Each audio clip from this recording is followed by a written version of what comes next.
বঙ্গোপসাগরে নাফ নদীর মোহনায় এখন আতঙ্কের নাম আরাকান আর্মি। শাহপরীর দ্বীপ থেকে প্রায় ৬ কিলোমিটার দক্ষিণ পূর্বে মিয়ানমারের জলসীমায় জেলেদের আটকের ঘটনা ঘটছে প্রায়। কেবল গত ১ মাসে অন্তত ৫১ জন জেলে অপহরণের শিকার হয়েছেন এই সশস্ত্র গোষ্ঠীর হাতে।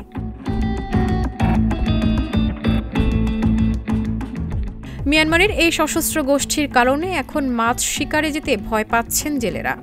আরাকান আর্মি স্পিডবোট নিয়ে নাফ নদীর বাংলাদেশের জলসীমায় ঢুকে অস্ত্রের মুখে জেলেসহ মাছ ধরার ট্রলার ধরে নিয়ে যাচ্ছে। ফলে জীবিকার সন্ধানে প্রতিদিন সমুদ্রে গেলেও ফিরতে পারছেন না অনেকেই। এখন আর লোজন এখন খবর পাতি না ভাই মগ বাগি লগিয়ে হয়ে দিননি এখন খবর না ভাই লঙ্ঘনের পরে এখন আর পুয়া চালের পর কষ্ট লেখাপড়া করাইতে কষ্ট আর বলরে খাদ্য খাবাইতে কষ্ট।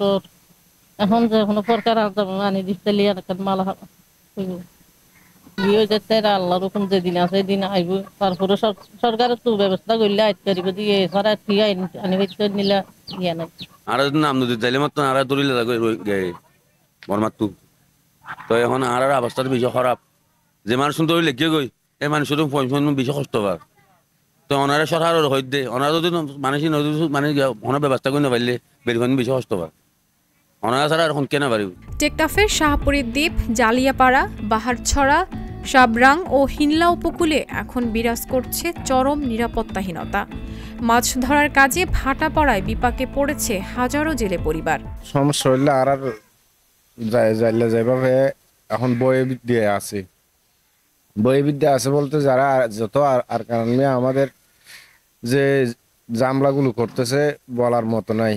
আমরা জালসন বসাইতে পারছি না, মাছ আহরণ করতে পারছি না। ওরা আরাকান আর্মি এসে আমাদেরকে দাওয়া করতেছে, ধাওয়া করে আমাদের লোকজন নিয়ে যাচ্ছে, ট্রলার নিয়ে যাচ্ছে, বিভিন্ন ধরনের হুমকির মুখে পড়তেছি। এখন যেভাবে আমরা হুমকির মুখে পড়তেছি তবু এখন আমাদের পেট বাঁচানোর জন্য যেতে হলে তাহলে আমাদের বিপদ মুখোমুখি হচ্ছে।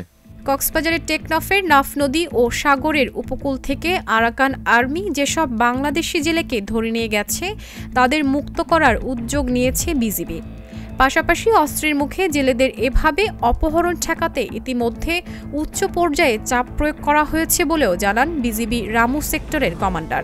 রোহিঙ্গা সহ এফডিএমএন সদস্য সহ বাংলাদেশি জেলেদেরকে ধরে নিয়ে যাওয়া হয়েছে, যাদেরকে ফিরিয়ে আনার জন্য আমরা মায়ানমার অংশে যে বাহিনী আছে তাদের সাথে আমরা যোগাযোগ করছি তাদেরকে ফিরিয়ে নিয়ে আসার জন্য। দেখেন, আরাকান আর্মি বা ওই পাশে যে নন স্টেট অ্যাক্টর বা যারাই আছে ওই পাশে, তারা কিন্তু আসলে কোনো ফর্মাল চ্যানেল না, তাদের সাথে কোনো ফর্মাল রিলেশন আমাদের নাই। আমরা একটা ওয়ার্কিং রিলেশনের মাধ্যমে তাদের সাথে যোগাযোগ করে তাদেরকে ফেরত নিয়ে আসছি এবং তাদেরকে আমরা প্রতিনিয়ত প্রেশার ক্রিয়েট করে থাকি যেন এরকম জেলেদেরকে তারা ধরে নিয়ে না যায়। সাগরে মাছ ধরতে যাওয়া জেলেরা বলছেন, সরকারের পক্ষ থেকে কার্যকর পদক্ষেপ না নিলে অপহরণ আরও বাড়তে পারে। এতে উপকূলে মানবিক বিপর্যয় দেখা দেওয়ার আশঙ্কাও করছেন তারা।